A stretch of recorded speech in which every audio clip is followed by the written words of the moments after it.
primary ignition. This is Star Wars. Look out! Core. World. News. You may fire when ready. From the Bourbon bisected Starlight Beacon, I'm Cam Shirk, and you're listening to Core World News, your holonet news source providing in-depth coverage of all the stories from around the galaxy. Now your news segment rundown for February 18th, 2022. Starlight Beacon Bulletin. Now your hosts, Ben and Adam. Thank you. Thank you for filling in. We got a new host for temporary host. Yeah. Again, Grant and Grex both take the same night off. It's weird how they do this. It's weird. They must be moonlighting somewhere. Right? Yeah. It's 100% a coincidence. Don't read anything into it. It's all good here. Everything's fine. How are you doing? Fine. Well, it's good to see you, Adam. Yes. And, good to see you, Ben. We have a fun episode today. We haven't touched comics in a long time. Due to our new edict, or not even new anymore, edict of that we're going to only cover full arcs of comics. So we've got a 5-issue arc here for a Marvel High Republic series. This one's Trail of Shadows. So different from the other Marvel regular High Republic run, right? And not IDW. Nope. What do you know about this run? I know you know a lot more than I do. Well, I know it's it's I remember hearing when they announced it, I don't know how long ago, but it's Daniel Jose Alder, which has written a lot of the books in the series of the High Republic, and he wanted to write a noir series in Star Wars, and that's very much as it is, and we'll get to the pillars soon, and I think this is a great example, as we'll talk about, of layering a different genre on top of Star Wars and still feeling like Star Wars. Like it dabbles in noir. I a lot of voiceover, a piano bar. We'll talk about it. Yeah. But it still is essentially Star Wars. So I know that was his big goal. And the other thing that it really does, and we'll break down the plot, but this really takes you from the end of book 2 to halfway. I mean, really almost the end of book 3. Yeah. Like this starts right at the end of book 2 and brings you through a lot of the events, parallel to what's going on during book 3 in the main series. Yeah, I found it really enjoyable for that fact because we do get new knowledge. Yeah. We do find out more about various Nihil plots and the big reveal towards the end that we will get to. If the High Republic's great. If you're listening to this, I hope you're enjoying the series. And if you're not reading the comics and just listening this to catch up on the comics and see what's going on, I think that's a good idea because it's important. These are important stories. The synergy is strong with the series. Yeah. And it's the same 5 authors sort of just passing off various media and telling the same story. And every story is just as important. The novels are just as important as the comics, and even though the novels sort of scaffold everything else, there's a lot of other really important stories going on in parallel to the novels. And the one thing I always love about reading the comics is that, especially it's as you mentioned, it's tied into the books, but this is pretty straightforward, but it gives you a visual representation of some of these characters. Yeah, which helps me. I'm not the most visually imaginative person, so when I read novels, I don't picture anything. Like it's really just like white space. Like I don't visualize in my head at all. I get it and I read it, but I'm not a visualizer. So now when I read this, I can start thinking about kind of those characters and what they look like, and it really helps me paint those pictures. Yeah, I'm gonna do something that you should never do in social situations. But I had this dream. Never tell anyone about your dreams. It's always a good idea. But I'm gonna do that here. I've been reading Wheel of Time, like hardcore, trying to finish it up, and I'm on the last book. Wow. But pause. Ben, when did you start? Because I think I read the first one like 3 months ago, and you would I think I might do a reread. So it's only been like 2 or 3 months, right? No, I didn't reread. I just left off. So I picked off at book 10, and I'm on 14. That's still impressive because those books are long. Yeah, they're long. But I had another friend lap me somehow. She just ate them up, and I don't know how she did that. But sorry, back to your dream. Anyways, and the same thing happened. So I mean, we know some characters from the series Wheel of Time, but I was having Wheel of Time dreams because like I hadn't like processed them yet. But everyone's faces were kind of fuzzy and changed because like my mind's eye, that's how it is. I like sort of imagine them. Every like detail that they write sort of changes my mental picture of what people look like. So yes, that's a long way of saying I agree. It's awesome to see these heroes, even though we're gonna have to have a conversation about Court because I don't know what happened there. Oh, yeah, we can have that conversation. I think we're behind on the High Republic adventures, Right. on IDW, and that is explained. Did he like hit puberty or something? Yes, he kind of did. We'll talk about his species. Apparently, they have that mask that they take off at a certain point when they're ready to show their face to the world or something like that. So that's why he becomes a knight. But yeah, we'll have to catch up on that bit. There's still one more issue in that arc, so that's why it's like certain things are happening. You know, it's not the perfect synergy, but what can you do when you have 7 different types of media running coherently? I will say about dreams, since we're talking dreams real quick, I have a running every time a new movie that I'm excited at is coming out, including every Star Wars movie, I have a dream about what that movie is. Yes. And it's always horrible. I always wake up disappointed. And I have to remind myself, no, that's just your bad imagination. The movie's gonna be much better than that. That's your fears. There's just a part of you that's true. like, please don't be bad. Please don't be bad. I don't have anxiety dreams. I only have anxiety dreams about movies coming out. That is so. It's funny. really weird. Well, you know, it could be worse. Yeah. You broke the social rule, but I think it was kind of interesting and fun and fast. Yeah, I like to think of us as daring and cutting edge and there you go. Brave, or whatever, and maybe just silly. Yeah. So why don't we start from the beginning on this as much as we can? I mean, we don't have to go blow by blow through 5 series, but or 5 issues. Do you have the full credits here? Because I know we mentioned Daniel Jose Alder. Do you have them near? Because mine's in the other room. I will do that. I did do this. So this is all 5 books, no repeats. So the High Republic Trail of Shadows, issues 1 to 5, brought to you by Alder, Watchter, Marchicio, Herring, Sabino, Lopez, Tedesco, Enedito, Rosenberg, Heterick, Baldion, and Silva. And I apologize for probably half those names I mispronounced. Great violence against those names. And we get a lot because there's a lot of I like to include cover artists in my rundown, and so there's a lot of various cover artists in this book. Covers are great. Art is amazing as always. It's what gets people to buy your comics. Yeah. So we have a couple of main characters we should probably talk about. We meet a new Jedi, right? Emmerich Kaftor. Yeah.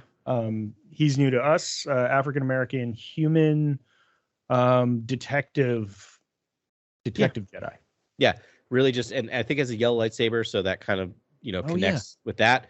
And the other kind of backstory that is important that will come up is he is the same Padawan, Kresh. What do they call it? Are they called? Yeah, I think it is a Kresh. Youngling Kresh. With Stellan Gios and Elzar Mann and Avar Kriss. So they all grew up together. Yeah, so he knows their history. Another very dirty history. Yeah, he's another vulnerable High Republic Jedi. I got the feeling he was kind of a paper pusher. And usually that's what the yellow lightsaber is sort of like. Well, you guard knowledge is usually what you do with that. Spend a lot of time in the stacks. Yeah, exactly. Not so much on the fighty. Yeah. But I mean, certainly competent fighter, and I mean, none of these people are fighting, right? They have nothing to fight until this atrocity. So, and I just wanted to mention, you said it before this. You're like, oh yeah, it's the film noir series, and when you were relaying this one to me, and I immediately forgot about that as soon as I started reading, and I had forgot you mentioned it, and yes, it has those main, some main calling cards there. But I was just like, oh, it's just a cool new way to tell Star Wars, which is yeah. It's not heavy-handed at all. It's like I mean, Older was doing it really great in terms of like if you know noir, similar to like he took what the pillars of noir are and mixed them. So like one thing that you'll notice when you're reading this is it's very heavily narrative. There's a lot of internal narration going on. Yes. So much so that it's color coded. It's color coded, right? Because we have multiple characters. But that's very much noir, right? Like that voiceover noir of like, and she walked in, and my life was never the same. Yeah. So the she we're talking about is Cian Holt. who is introduced to us as a musician, but also, as we find out later, is a private investigator. Yeah, and also a pilot, a fighter pilot. Yeah, which is an interesting twist, but okay. A Jill of all trades, really. Yeah. And one thing I appreciated about the character is that, again, we talk about things we haven't seen in Star Wars before, or like new jobs, and it makes sense that they're private detectives or private investigators, but that's never anything we've ever seen. But it makes sense that they would have those in the galaxy. Right. We have sort of their darker half, or the darker side of the coin, which is bounty hunters. Yeah. Or even like the ISS, or is it the ISS? Yeah. But yeah, private investigators are something that, we would see. And Grant has been actually talking about how he really wants, especially in the Kenobi series. He wanted to have like a private detective sort of hunting down or searching down some leads that may or may not lead to Obi-Wan. But yeah, so it's they fill that void here, and that's super fun. She's a great character, and pretty good on the old harmonicron or whatever instrument that is she plays there. Yeah, the bantha ivories. I don't know what those are made out of, but yeah. Tickling the bantha ivories. Great. And then we have, so they're essentially they both get tied up onto the same investigation, but for two different reasons. The coolest reason for me, and that what really like gripped me as soon as I started reading this, was that Emmerich's hot on the trail of a weapon, but I mean he's searching for these dark creatures that have been plaguing the Jedi in the last book and ever. These are the ones, the Force Eaters, if you will. Yeah, or the introduced, I think, in the end of the second book, the one was the Great Leveler, I think they referred to it as, right? The one we saw, Yeah, the Great Leveler, right. I forgot they have a million names now. They keep sort of bending it. Each author's bending it to their own storytelling. Which I love, because as we'll get through in the story, is there's a lot of like lore surrounding these creatures in a very fun way. So it makes sense that they have multiple names and they've been called things by different groups, and and then Sion, I guess I never took the time to really Sion. I'll call it Sion. She is just on the trail of some people that are smuggling a weapon, and she just knows it's a weapon, and her partner was trailing this thing, and she works for the Republic, right? Or had been, and they're trying to identify this weapon sale and see what it is and make sure the Nihil don't get it. And it turns out that those things are one in the same. I think we've met. So there's a couple of bad characters here. One is Arathab Fall, who is a Tarnab. Terrifying, beautiful illustration here. What did you feel when you saw him coming out of the darkness? Agreed. Very intimidating. A great comic character in terms of like, second it's on the page, like, you were worried about your heroes. And that's the thing. We'll mention some other characters, but there are some scary characters in this in this series. Some even Jedi, but we'll talk about that Jedi in a moment. But So we got some of the baddies, right? So we got the Arathab Fall, and it turns out he's working in tandem with Uttersond, who I think we've met in other ones. I think he used to be the evil doctor that worked for the Nihil. He's a Chadra fan. I think he was the one that got like smashed by Loden Greatstorm on his escape. I thought so. That's what I was trying to figure out, because it's either the same character. There's two Chadra fans running around working for the Eye. I think it seems odd. So I thought it was the same one too. So he is an evil doctor, or just a doctor. We sort of wondering, he does have a wife and kids, and he's has his own story, and he's had it. We know that he's turning on the Nihil, but he's also just trying to turn a buck. And so those two are there, and then then nursery rhymes. Nursery. Let's talk nursery rhymes, and let's talk the most terrifying character I've ever seen in a Star Wars comic or anything. Is, and I'm gonna butcher this name, but it's a Ongri. I think is the species, right? An Ongri female Ongri, a nursemaid. who served in the temple. So her job was to soothe the children to sleep, you would think. And her name, Rusa Vidyar Virik. Very good job. Very good job. Yeah. I think that was most of the syllables. I got everything in there, probably not in the right order, but yeah. I know. It looked like someone just like leaned on a keyboard and rolled their elbow around a little bit, and that was like her name. But yes, I agree. The most terrifying thing I've ever seen. She has a mouth. It's like a squid with a human's mouth on the top of like the peak. Yeah. And then tentacles, and then like buggy eyes, and that's just her face. And it's nightmare fuel. Yeah, and we've seen them before in live action. In fact, they were a couple of Jedi, I think, in episode 2, during the battle scene, like Jedi Pablo Jill and I think Coleman Kark. But like we've seen that in live action. When you look at the live action, to be frank, they look a little goofy. Wait, so we've seen one of these Angry in live action? Yeah. I think just very, very briefly in episode 2.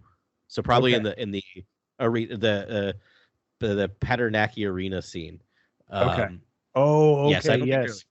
Yeah, where we get like a lot of Jedi suddenly. So there's not a lot about them, but we've seen them. But you look at it, it's just like it's clearly some mask making done that was going to be shot from kind of far away and didn't require any movement, right? Like it's a molded mask. But when you see them in a comic where they can actually have like the mouth moving and everything else, it's nightmare fuel. It's horrifying. Yeah. And yeah, I mean, so I just love the fact that Older probably, like all these artists, which would be probably my favorite part, is just flipping through the like visual dictionary of species and is like, oh boy, that's our nursemaid. And yeah, I mean, the scene is a flashback. We don't really see her in present day, but it's like these Padawans or younglings in these like bed on Dalna. I don't know why they had a crush on Dalna, but they did. And or maybe this is, no, because he was like he was a boy, so he must have already been with the Jedi, and she's just singing this creepy lullaby, which all lullabies are creepy, really. Yeah. And like, so we see like a sweating Padawan from like under the covers being like, terrified. Yeah. And the whole thing is like and it's just like, I can't remember the exact words, but it's like, we're coming to take you away. Like it's all about it's all about like child, like, oh yeah. It's just, we're coming to take you away. Like that is we're coming to take you away. I think is like the refrain of the song. Yeah, something ground to dust, and you're like, whoa. Yeah. But I mean, when you think about like other like old school nursery rhymes, a lot of them are like that too. Yeah. So grounded in fact. But I love the way that, they start talking about it, and Emmerich has this like memory, and he has it actually still in Geos was humming it first, right? Yeah. Yes. Yeah. They both, when he goes to talk to Stellan Geos, they both kind of have it in their brain for some reason. Yeah. And that's part of the mystery. And again, this is another element of noir. Like there is a hint. There's often very much something in scene 1 that will come back to be extremely important at the end of the movie. So it's yeah. Yeah. Emmerich also, I should mention, has a B droid. BD. Even though he's actually Q3, I think is his name. I think so, yeah. Q most of the episode. Yeah, I think it's Q3. But we don't get much more than that. But that's the droid, man. It just hangs out on your shoulder and gives you information whenever you want it. It's just like a cool little, like, super attentive, super professional. He's a great droid. Great droid. Yeah, he's really knowledgeable. He may have some out there ideas about, the election and pizza parlors, but he's really smart. I don't get that reference. Don't please, Ben, don't Google Q. Okay. Oh, Q. Yeah, that's right. Okay. All of our listeners, don't Google Q. Yeah. Sorry. Yes. No. That's fair. Don't ever look at Q. Other than that, no. He's very, very. He's really great. Yeah. And so everyone's in on it. And then, I don't know. I mean, they go through this adventure. They're hunting down this one thing, and we actually, we get to one. But I don't know. What are other sort of mid-game highlights that you saw? I have a list of a few too.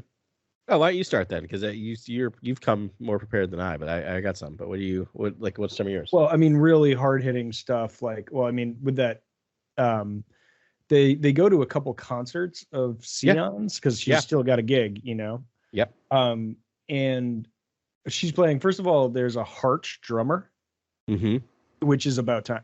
If you don't know what a harch is one of those like arachnid species. Yeah. And I was like, it's a little on the nose, but it's like, yeah, that's kind of a good bit that they had. You know, you would want a six-limbed character playing drums. Yeah, totally.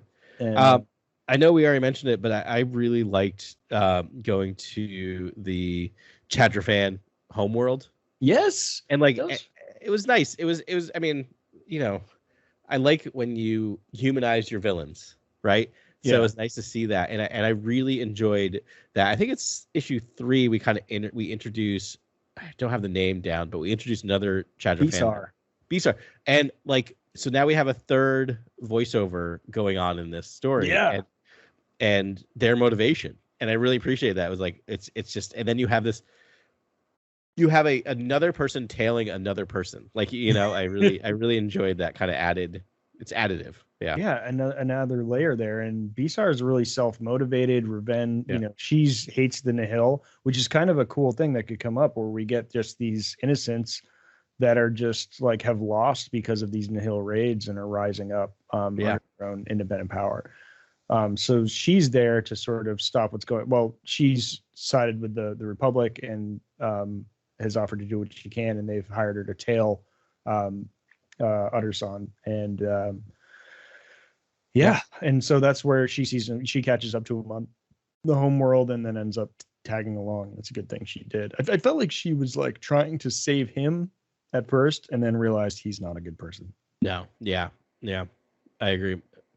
And then the book also did a really good job of weaving in other, like, it wasn't just the main series. And I know maybe that's somewhat reductive, but I do think of kind of like the adult quote unquote novels as the main story. They're kind of like where you're progressing the larger plot in the High Republic, and then you have these secondary books. But this comic did a good job of just like pulling everything together. I mean, I think this book, reading it 1 through 5 in one sitting, made me see the puzzle pieces fit together a little better. And there was just a scene in the third, I think it was the 3rd or 4th issue, where Ram Jamaran runs through and breaks up an argument that the Jedi are having. And that's because in another book, and I can't remember if it was a comic or a book, that the Padawans are all having a race. Around, like, and so it's just a moment of like, of course those two things happened at the same time. Like, while the adults are arguing, the kids are just running around. Yeah, I love that too, and I can't wait to catch up on that the High Republic Adventures, because I do love that series, and it made me feel like, oh, I know this is synergistic, because it was like 2 panels, right? It was like him running through and breaking up a thing, and then you just see all the kids together with Buck, Tormund Buck, celebrating, being like, yeah. And we will talk about Buck at the end, because that was like quite a hero moment. But what I liked about it too is it is very much synergistic. If that's not a word. But what I appreciated was that when they also, like, Older is so good at like, okay, so I know I have to bring this in because I want to connect everything. But he also used it as a way to diffuse the tension and break the argument. Yeah. In a way, so it's just like, oh, and then he can come back and have a conversation, right? It wasn't just like, Yes. Yeah. No. What else you got? No, I was just gonna ask what else you got. That was another one, actually, the race. I was just like, wow, the random Padawan race that's going through there. And yeah, I mean, so they do have that time on they're at Starlight twice. Yeah. And so that's where they see them the first time, and then they, follow Alderaan through various areas, and he and Arathab Fal, who's like, I really started to like, because like he's against the Nihil, and he's this massive fighter and just keeps like just wrecking Nihil. Yeah. So he's a good chaotic good. Chaotic neutral. Chaotic neutral to chaotic good, probably around that. Yeah. But he's a fun character, and their various plots, I really can't go through them blow by blow. It's just an exciting ride, as they're tearing them all down. But then it does. Yeah, it's very much a noir where it's just like a lot of things happen. Yeah. But when you boil it down to like actual plot points, it's kind of like two things happen and then the end. Do you know what I mean? Like it is very much like they trail this person to here, they find this information here, they put this together, they have a conversation for 3 pages. Like it's great, it's gripping. Yeah. But in terms of like moving pieces from point A to point B, there's not a ton that's actually happening. Yeah. All right. So there was one point that I wanted to bring up to you, in particular, and it was an interaction between Emmerich and Sion. You know, they're falling in love. Oh yeah, frankly. yeah. You know, there's another romance, which I'm just like, oh man, they have no rules in this Jedi temple at all. They're just like one like bad mistake or like one, you know, drinking mixer away from like a Jedi orgy on Coruscant. I'll just jump in for a second. I know you're trying to move us to a place, but part of me is wondering if that's why the writers are thinking about why we got to the point where Anakin felt like he couldn't talk to anyone about falling in love with someone, right? Yeah. Because their history is all of these Jedi falling in love with each other and other people, and then going through this random dark time, and that's the reason, as opposed to like other things. And so I mean, Anakin probably grew up hearing about the downfall of Starlight Beacon and all these things, and talking about love between Jedi, and then he's probably so indoctrinated, it's just like, I can't share this. They're going to kick me out. They're going to think it's the worst thing ever. Yeah, I mean, I would love it if they actually told him. I think at the very least, the rules, you know, when we get to the fall of the Jedi era, are just very strict. That's why they're so strict about connection and adaptation and all those things. And you know, because Anakin's not even willing to say a word, you know, to tell even Obi-Wan, who's like a brother to him. Whereas like if it was this squad, it would be common knowledge, you know. Yeah, I mean, like if you look at Elzar and Avar Kriss and Stellan Gios, they are dysfunctional, but they are communicating, not great, but they are at least talking about some of the stuff. Right. And apparently, I mean, Emmerich at least is like, this is not news to him. He is just like, that's going on. You know, anyone can see that it's the love triangle at the center of the High Republic. So wild. It makes me uneasy. Yeah. I mean, I'm super happy, and I think there should be attachment. But so this leads me to my question. Yes. And it's like, well, not really. It's not really an attachment question, though. I'd love to talk more about that. It's more about the Jedi way, and like what I'm like trying to think about a sequel trilogy. Like, I'm always trying to think about this. Like, what is the real, like, what would a Jedi Order that actually adhered to the will of the Force look like? Like, what is the apex of what the Jedi Order should be, and how could it avoid falls like, you know, it did at the at the Return of the Sith or Revenge of the Sith sort of thing that's going on. Yeah. And so Sion and Emmerich are talking, and Sion is like, "Oh, you're against revenge? Then what was all that? What do you call what you did to the follow-up operations? Afterwards? The follow-up operations, all this like storming and murdering you're doing." And he's like, "Well, that's different or something." And it's like, so I was just like, were the Jedi wrong to fight back against the Nihil? If they're being, you know, is that really part of the Jedi doctrine? Are they like revenge mechanics? Like, how could they have handled that? I don't know, right? Because I these are things I struggle with all the time, which I actually think is a strength of storytelling, where you're not going to just provide easy answers. And I will enter this earth and leave this earth never having a full understanding what the Jedi code actually is, but I will continue struggling trying to perfect it and figure it out, right? Like, isn't that the goal of anything? But so a couple of things. I love that we learn that, you know, in the original trilogy, that it's for defense, right? Defense only, defense. And we can, you know, go over and over and over the sequel trilogy and the good and bad about the sequel trilogy. But I do love the fact that the way she kills Emperor Palpatine at the very end is through a defensive move. She's just defending. That's it. And he leads to his own destruction. And that's why I think it's final. So there's something about that. But at the same time, to answer your question, if you have something like the Nihil, simple defense is not going to end this, right? And this is what we should have to bring it back to real world. But the struggle with you know, terrorism is fighting it without creating the ability to indoctrinate another generation, right, through the fighting of it. Right. And I don't have an answer to that, because if I did, I wouldn't be talking to you on a Star Wars podcast. I'd be in the State Department making a mid six figure thing and figuring out how to solve war. But but they're struggling with that, and I like that, because every time I watch them fight the Nihil and all this that's happening, is I feel like I'm like, oh, you're the ones that survive, or the collateral damage is going to come back to haunt you, right? And maybe this is part of what we find out, is that maybe there's a connection to the Separatists more that we see later on, that this connects a little bit to the Nihil and the Jedi being so aggressive. But I don't know. I don't have an answer for you. I wish I did. Well, what do you think it would look like? Like, I'm just speculating. Like, so what if the Jedi were like this? It wasn't even really an attack. It was like a great disaster happens. They help everyone heal, and they're like, oh, it was like, the Nihil. I think they take Loden Greatstorm or whatever. Yeah. But what if they were just like, we're not gonna go on the offensive for you? Like, that's not what we're about. Would that have prevented the Eye from unleashing the Leveler maybe Leveler? That's really interesting, Ben, because he probably wouldn't have been obsessed with the Jedi, because the Jedi would have been this whatever defensive force, maybe, right? Because that's a really important point, because the Eye is not obsessed with the Republic, really. The Eye is obsessed with the Jedi and ending the Jedi, and he uses the Republic and the destruction of the Republic, or threatened destruction of the Republic and its citizens, as a way to draw out and taunt the Jedi, and they fall for it. To be frank, they do. Yeah, I mean, if they weren't on the offensive and could actually put they were like, okay, well, we know the Nihil are out there.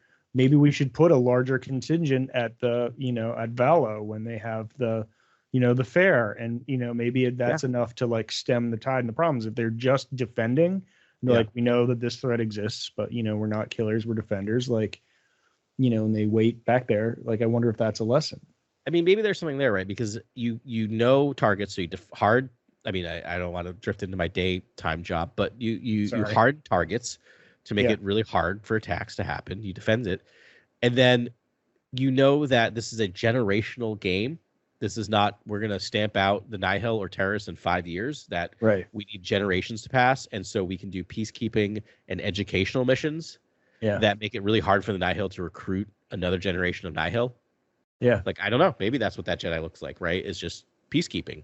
Yeah. Whatever that means. Yeah. But it's a tough line to cross, because it's like, well, then, if they're not being attacked, maybe they just attack in mass and in random spots all over the galaxy, and there's no way they can defend. And it's like, then what do you do? I think going on the offense is the best measure. They're obviously terrible and run by a maniac, and that's real. There are entities like that out there. Yeah. And so, I don't know.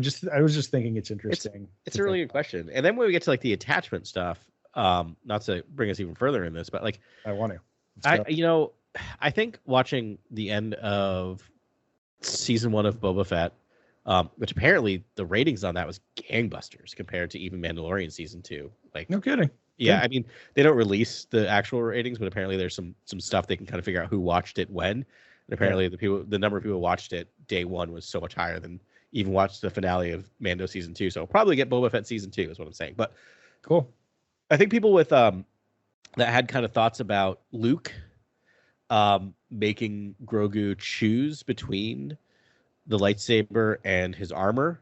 I really do think we're in a long play where Luke is teaching him a lesson of like, no, you need both, right? Like, I learned from Yoda, even though he didn't mean to teach me this, is that these attachments make me stronger. And so I think the key is, the two things we've talked about is, I think attachment is good. Communication is key. That if you have the attachments and you're open and honest and you communicate, I mean, to be honest, I mean, not to get like weirdly out of place about this, but it's like an HR department in a business, right? If you have a relationship with someone else in the HR in the businesses, most businesses allow that as long as it's documented and open and there's discussions about it, right? Like that's it's the stuff that happens in the shadows. We can look at the name of the series, but also I think that's the downfall of Anakin. Not that he fell for Padme or loved his mother, but he was in a system that made him feel like he couldn't talk to anyone about that. That if he kept talking about his mother and how much he needed to save his mother, then hopefully the Jedi would have realized this is something we need to do to prevent him from falling to the dark side. Right. And he loves this woman, and that's okay. But like, if she was in danger, Anakin, you stay home. We're gonna go protect her. Like that's the key, Yeah. right? Because because people have connections. Anyway, so that's my thought of like if we're Yeah. gonna kind of fast forward to Jedi in a sequel trilogy. I think they do have. I mean, Rey found that out. She has connections. She loves Finn. She loves Poe. Like she Yeah. loves these people, and I don't think she's gonna cut that off. I hope she doesn't. No. Yeah, she ended up. I mean, she loved Ben Solo. Mm-hmm. Which again saved everything. Yeah, exactly. It's just interesting. I do love this sort of riddle that keeps changing shape, with each new edition. It's sort of a fun thing to think about. So I don't know. I feel like we should jump sort of towards the endish area where we're back on a burning Starlight Beacon. So now we have bridged the two novels, and Starlight's under attack. It's already well under attack, and I believe they go to the top spire. Yeah, I think so. Yeah, I think it's the one that's not falling as much, right? It's the one that, as I remember from the novel, is kind of there, and they're trying to get people evacuated. Right. It was the first piece to go and ultimately crash land, but I think there was talk in the last book that there was shuttles seen leaving, at least one, and actually maybe this might be the only one. But I don't know. It drove me a little crazy because they have one of these creatures, the Ray. Yeah. Or more than one in a box, like ready to study. The answer to all their problems is right there. And he's like, no, we've got to go on this like emergency rescue mission. It's like, oh, dude, you really don't. We really don't. Yeah, there's a lot of Jedi in that Starlight Beacon. Like, like I agree. It's almost like weirdly, it's weirdly attachment going wrong in the way I was talking about. Of like, you still need to make decisions. Of like, no, they're Jedi. They're capable. Right. I mean, you have buckets of blood, for God's sake. You're fine. He's fine. He's got this. He would have figured out a way, even though, I mean, they did have all they could handle there. And we don't really know the full story of what happened. The top half of Starlight Beacon is pretty much all comics, and the lower half was reserved for the novel, which is very tidy.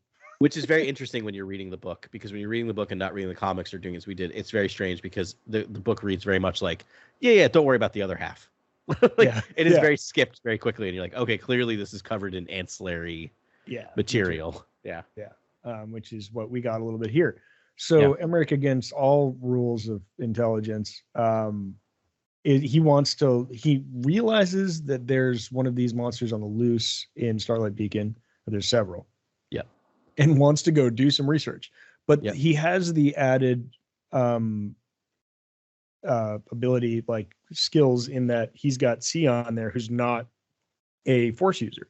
Which would have helped save a lot of these people if they had known to do it, but of course they didn't. It's like if they brought a not Force-sensitive person with them, there could be some eyes and some reason behind the hallucinations. And I thought that, so I was super excited about that because I'm like, we're going to see one of these things. We're going to actually see one. So what that thing is, by the way, I won't describe it because I want you to do it, but it's very interesting. I'm on Wikipedia just checking, as we do, check names and stuff. That page has gone through so many revisions, and it's currently just called Nameless. Oh, right. Yeah, Nameless. Right, because that was one of them. Like, some just called Nameless. The Nameless, also known as Shrilka Rai Aral, Eaters of the Force. Like, I just love that. I love it. To me, this is wonderful. Like, I just love this idea of like, we're just gonna take your time, just keep little nuggets and mythos and all lore from different cultures, and we'll piece it together. Yeah. So when Emmerich and Sion get there, they run into the High Republic Adventures squad. So all the young kids and buckets of blood. And so we get this, as I mentioned earlier, the grown up or more grown Court, who is one of my favorites. And apparently he's been raised to a Jedi Knight. Yep. Which is very cool for Court. And he has quite an arc in the High Republic Adventures, which we'll get to, I think, next month. Cool. Yeah. That's awesome because he was an early favorite of mine. Same. But apparently he got a piece of one of the monsters. They're like, oh yeah, he injured a monster and like lived to tell the tale, which is like, way to be, Court. Yeah, it's true. Because I don't think anyone can say they've done that. So I thought that was pretty awesome. Yeah. And then, like I said, we see a piece of one of these monsters, right? We see the arm, but we don't we get see a claw. Yeah.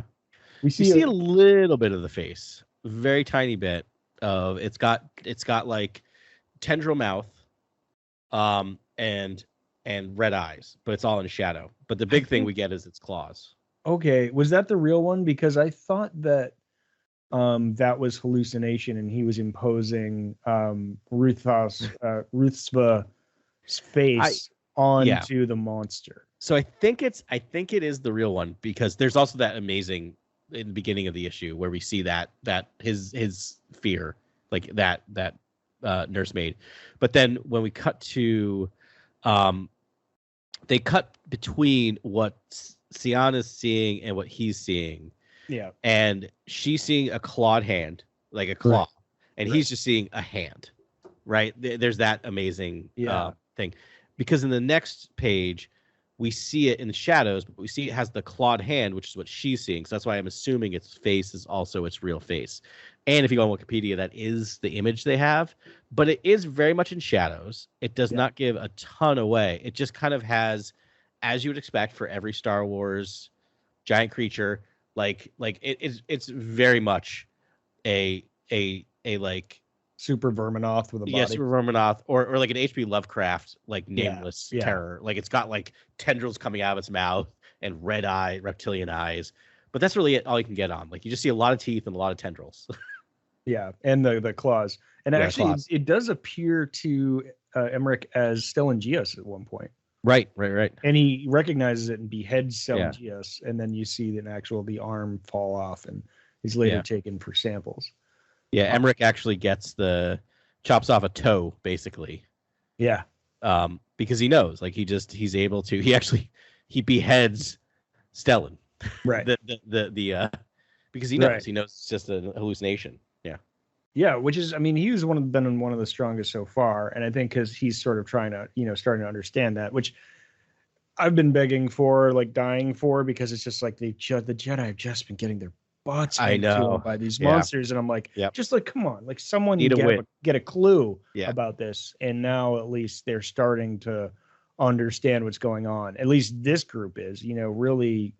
The Elzar Man Squad, like, just kept being like the definition of insanity, right? They're like, I don't know, send someone else alone to go face this unnamed horror, right? Like, and they lost like 5 Jedi that way, which was frustrating. So, yeah, so it was nice to see that they've, now they've got a toe, they've got one of these things in captivity, they've got some blood. I assume they still have one in captivity, right? I think so. It's on the ship. I believe so, yeah. But they also have, more importantly, a Jedi robe covered in its blood. Yeah. Which leads to an amazing scene of buckets of blood just stripping down to his sumo tighties, his sumo tidy whiteys. Tidy whiteys, he's just like, here, this has blood on it. You might want that too. And they're like, no, we have a whole one of these over there and we have plenty of blood. And he's like, no, take this. I insist. Like, you just wanted to get naked, didn't you, Tormund? And just wanders into the Afar with his lightsaber lit. Yeah. I know, but like another like rock star down. Like he's just like, obviously he's not getting saved, I don't think. I mean, maybe he does save some people and ends up coming off the thing and, ends up having a really embarrassing starship ride in his undies. But oh, that'd be the best cut to, like, after the credit scene of him just sitting in it, everyone else fully dressed in robes, and him just sitting there in his underwear in his seat, just being like, so how was your day? Spread eagle with a beer. Just like, wow, that was crazy, right? And they're just like, put some clothes on, Tormund. Please. We have every size of Jedi robe you could possibly think in the back. No, you're good. Okay. I'm good. Cool. I will say a bit of a spoiler alert, but it's unclear, is he does get his own comic series coming later this year, but it might be flashbacks. I think what I've read about the description is about kind of how he became like this notorious Jedi. But I don't know. There's part of me is like, I get killing off certain characters. Right. You don't kill off that character. Like that's too good of a character. Yeah, he's like a nursemaid that isn't terrified. He reminds me of like a camp counselor. Like if you've ever been to a summer camp and actually had a cool one, that's who Tormund Buck is. That's what Buckets of Blood is. It's just like he's going to keep you safe, but get you in a lot of trouble at the same time. Yes. Yeah. I'm still working on a YouTube video, but I have to get it out before the Oscars for it to be relevant. So I'm going to Carly and I are going to get it done. Okay. Yeah, it involves all those that we lost on Starlight Beacon. Okay. Fantastic. Yeah. Fantastic. I'm saying it now on air because that makes it have to happen. Nice. We will look forward to that. We are on the YouTubes. Yeah. My beloved wife's been helping us post An our amazing things up there. Yeah. Yeah. So that's another way to listen to us. If you don't want to subscribe to a service, we're on the YouTubes. Yeah. We should probably tell more people about that on the internet. Please smash that like button on the social medias.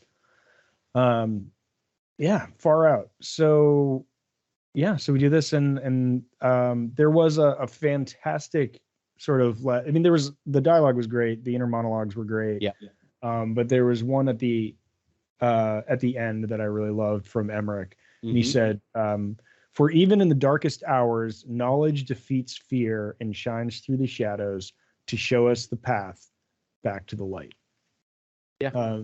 And I'm hoping that's sort of where this is going. Is like they're like, well, they're just going to do research. Like they have this stuff, the foundation for science. They're going to learn about this thing, and they're going to learn how to stop it. Yeah.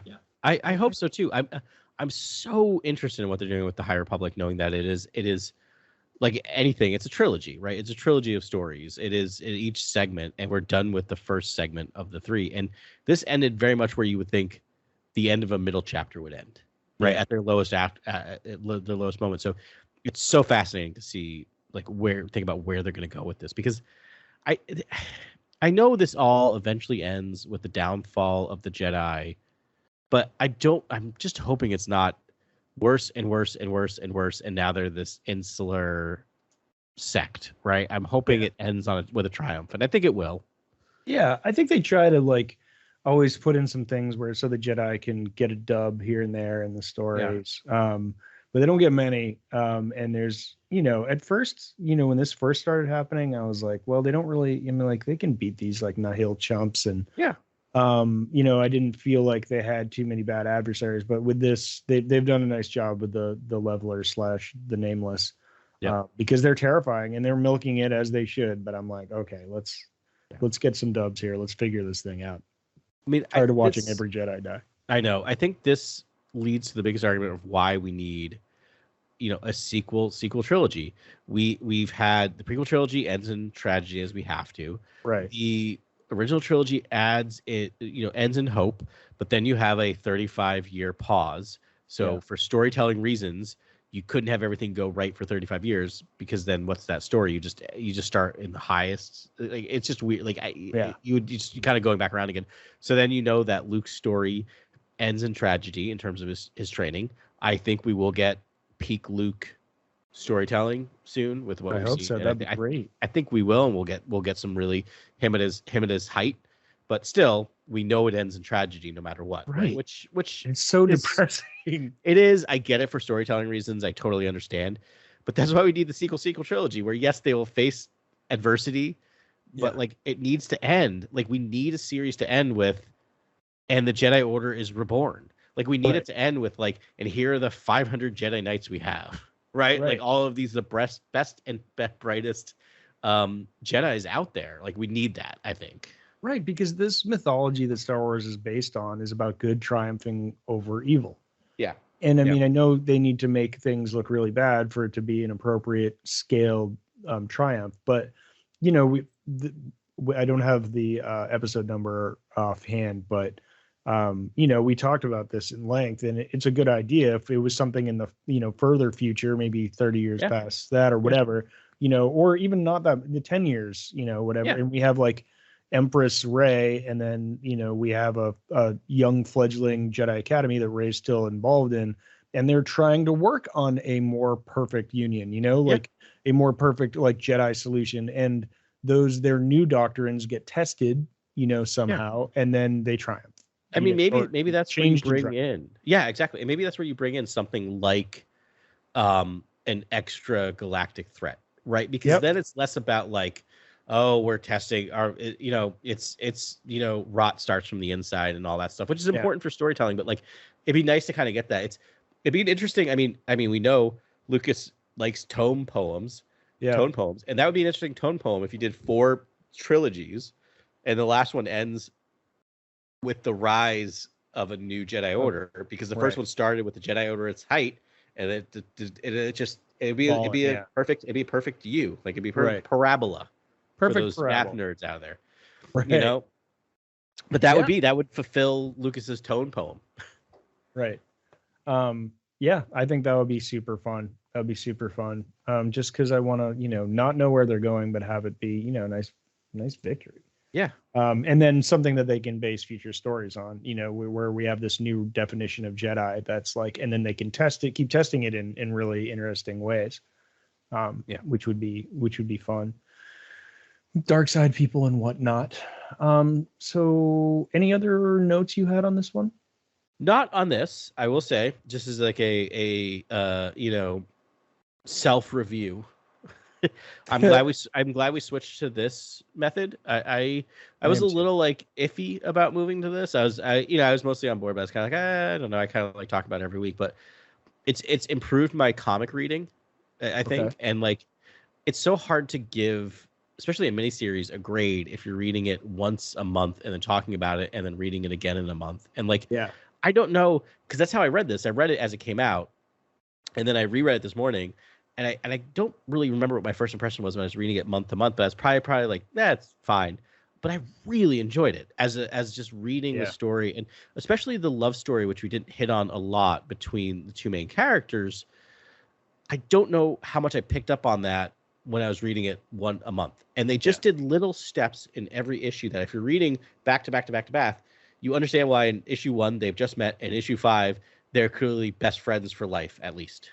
Right. This would have helped me out a lot with the Bounty Hunter series, because I agree. There were so many people, and they like did they waited issues and issues and issues for like to tie back to old characters, and it makes me want to go back and reread some of the other ones. So no, I'm glad we're doing this. I think it works well. Trying to think what else we have coming up, but we'll this will be kind of a regular segment that, once every few weeks we'll have another series to go through. It's weird because when we decided to do this, it was the end of the Crimson Dawn, War of the Bounty Hunters arc. Right, yeah.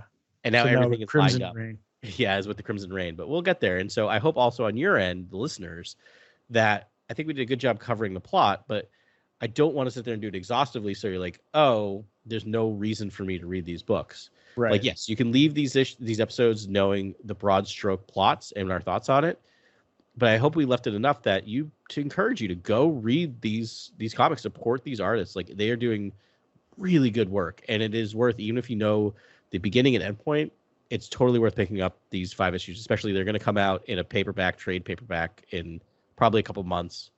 Yeah, and it's worth getting. It's quite a read. Yeah, absolutely. It's definitely worth reading. There's it's just fun, and it's beautiful. Like, this is art that, it's classic Star Wars art. They can do so many things in comics that are tougher to do in other media.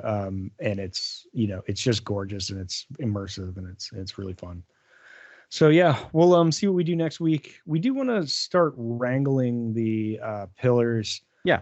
I think, we've done 8, and I think there's 6 more to go. And I'd love to sort of make a push on these, because they're really the foundation of how we analyze every Star Wars, media installment.